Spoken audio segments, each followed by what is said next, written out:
This is a tutorial video on how to do extremely high quality print then cut using a CriCut machine. So my girlfriend and I took a trip to the LACMA a while back and took photos of some of our favorite artwork. And one of our favorite pieces was an art piece of the late actor Chadwick Boseman, created by the textile artist Bisa Butler from New Jersey. And this piece really stood out because it had bright, vibrant colors and a lot of detail. So the tools that we'll be using today will be the CriCut cutting machine, a light grip mat, a Windows computer, and a Canon Pro-1000 printer. We're going to start by creating a Photoshop document that's the correct size for the print then cut operation on the CriCut. And we'll be using a high resolution that's more than is usually supported on the CriCut. CMYK color, which is better suited for print, high bit depth, transparent background, and otherwise the defaults. So our next step is to import our photograph that we'd like to make a sticker out of and add it to our high resolution document. So this will preserve the full detail of the original photograph as much as we can. And we're going to use the select and mask tool to cut out just the subject of the photo using AI to automatically select most of the interesting pixels. We note that the hair is slightly missing, so we'll have to add that back in manually using the paintbrush tool.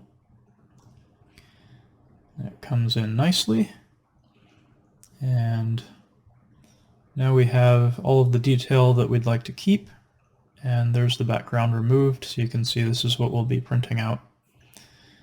Alright, so we accept that, and then I'm going to speed through using the basic Photoshop tools to position all of the stickers on the available area. This can be done to taste. I'm not being too scientific about this, it's just trying to make good use of the available print area for these stickers, and of course some of them will have to be smaller to fit.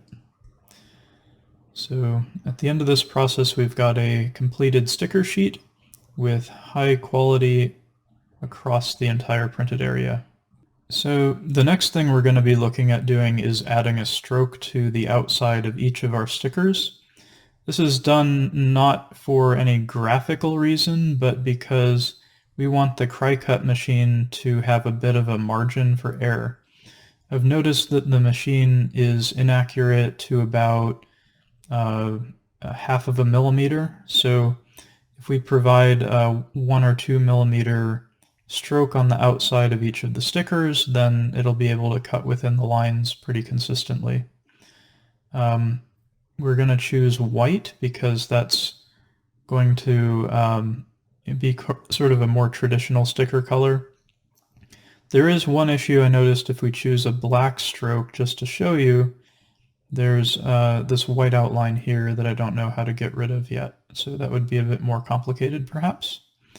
But with a white outline it's fairly straightforward, and you can use the stroke tool as normal with outside selected and the normal mode. So now we have a good cutting outline for the CriCut machine, and the last thing we need to do to make this compatible with the CriCut Design Space software is to put something in the upper left and the lower right so that the document isn't resized in CriCut. So we've added one in the upper left by selecting an area and filling it with the paintbrush tool. We'll do that to the lower right, and this will make sure that the document doesn't get resized by CriCut. So the final thing we want to do is export this as a PNG image so that CriCut can load it in. The reason we want to use PNG is so that it preserves the transparency of the background, meaning that we'll have a nice, simple import process into CriCut, because the transparency is used as the cutting background by default. So we want to choose Export As, choose PNG, and because the resolution is way too high by default in this document, we want to scale it down by about 25%. And this means that the pixels per inch for this document will be about 300 pixels per inch when we import it. That's still a little high, so even a smaller scale might be fine, because we're only really using this exported image as a cutting template. So let's export this. Okay, so what we're going to do next is import this into CriCut. We've created a new CriCut design. We'll use the upload feature to upload the image that we just created. So that's our PNG image.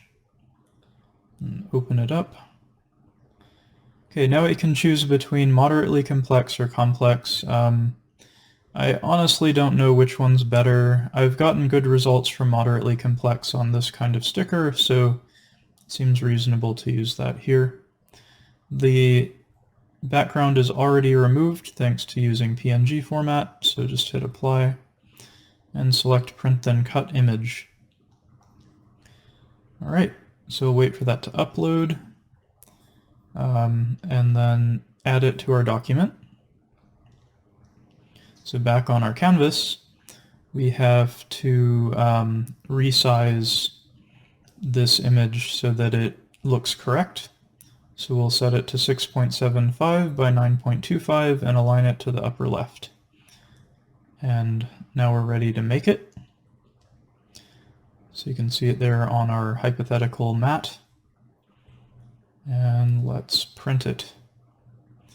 So we're doing something weird here where we send it to a PDF instead of the actual printer because we want to do it ourselves.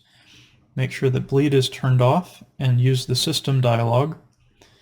And when we hit print in the system dialog, we're going to select PDF writer instead. So that'll write it to a file on the disk, and then we'll do our final print in Photoshop instead. So let's save it as template.pdf.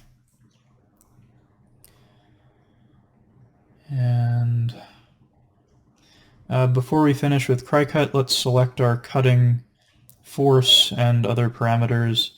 What I've noticed is that for vinyl stickers with lamination on top, the plastic transparency setting works really well, and it cuts all the way through to the cutting mat. And that's what I'm looking for. All right. So back in Adobe Photoshop, we're going to open the template PDF file at the lower quality. So that's still 300 pixels per inch, but it has all of the features needed for CriCut. We're going to go into the image size box and change the resolution back to 1200. So that's our full quality we can get on this high quality printer. And then we're going to go into image mode, change it to CMYK, and 16-bit color. And now we need to bring back the original quality images. So what we're going to do is switch to the original image, copy our layer with Control-C, switch back to our template image, paste it with Control-V, and by default it pastes it right into the middle. So and on top, so we can hide and show it to demonstrate the improvement. So here is the full quality, and here is the original quality from the PDF. You notice that it's much sharper, and that is reflected in the final print. Okay, so now let's print it out. We're going to go into our print dialog, and I'd like to say that for the most part, having the printer manage the print is a good idea unless you're doing some kind of color profile. So we're going to choose plain paper because we don't have a color profile for this paper yet. And otherwise, we're going to pick the highest quality we can get. In order to do some sort of calibration for color, we need additional tools that haven't arrived yet. So for now, we'll just do the best we can by disabling prevention of data loss to try to get as much info to the printer as we can. And we're printing. So while we have this print time lapse, I'll go over lamination real quick. The lamination I'm using is Avery brand and seems to come out pretty well when you use a cold laminator machine. I'm going to apply it by hand in this video because I broke my cold laminator machine. So the way that I'm applying it here is just to undo a tab at the top, cut it down to size so it's not overlapping a lot, and use a softened scraper tool with a padded end to work it onto the sheet with as few air bubbles as possible. The quality ends up being pretty bad if you do this by hand, so you definitely need a cold laminator machine to do a good job with this. It also takes a lot less time, so that's recommended, but the lamination helps with waterproofing. So the next step is to take our print and load it onto the CriCut Light Grip mat, aligning the left and the top side with the upper left of the mat, just with my fingers, and then using a very light touch to avoid marring the lamination, just working the rest of it on to avoid air bubbles, and then using my fingers to press it down a little more. Finally loading it onto the machine and hitting the go button. This is where the fun happens, so we'll do a time lapse for this part. Let's talk a little bit about the machine itself. The machine itself has a lot of really cute design features. It's very fun and friendly to use. It's a machine that you can upgrade in a couple different ways. This one is using a slightly more premium cutter tool, just so that I get the best quality I can expect to get out of the machine. And while it does take a while to cut, the cuts themselves seem to be pretty decent. Again, the accuracy of the cuts, positioning them in X and Y can be a little bit off by about 1 millimeter, but otherwise it's pretty consistent. This is me using a weeding tool to pull off all the extra little bit of stick and slowly, carefully removing each of the stickers from the light grip mat. And now we have our final stickers. Exciting. So final quality is pretty good thanks to the printer. The lamination, even when done by hand, looks okay. Probably I could calibrate my CriCut a little better to be more centered. And here's the quality under a microscope. I've used this setup to evaluate, the original CriCut prints versus these, and the quality difference is huge. So I do think it's worth doing this if you have a high-quality photo printer. So to summarize, we were able to present a way to get around CriCut's print quality limitations. In my particular setup, I still need to calibrate a bunch of stuff better. I need to bring in a cold press lamination machine. I need to calibrate the printer with a calibration target and a scanner. I need to generally refine my workflow a little better. But it's very cool that you can get these photo quality stickers out of this machine. I think that before I settle on this particular workflow, I'm also going to evaluate the Silhouette machine as well, which seems to be perhaps better suited to this kind of print then cut workflow. So we'll see how that goes.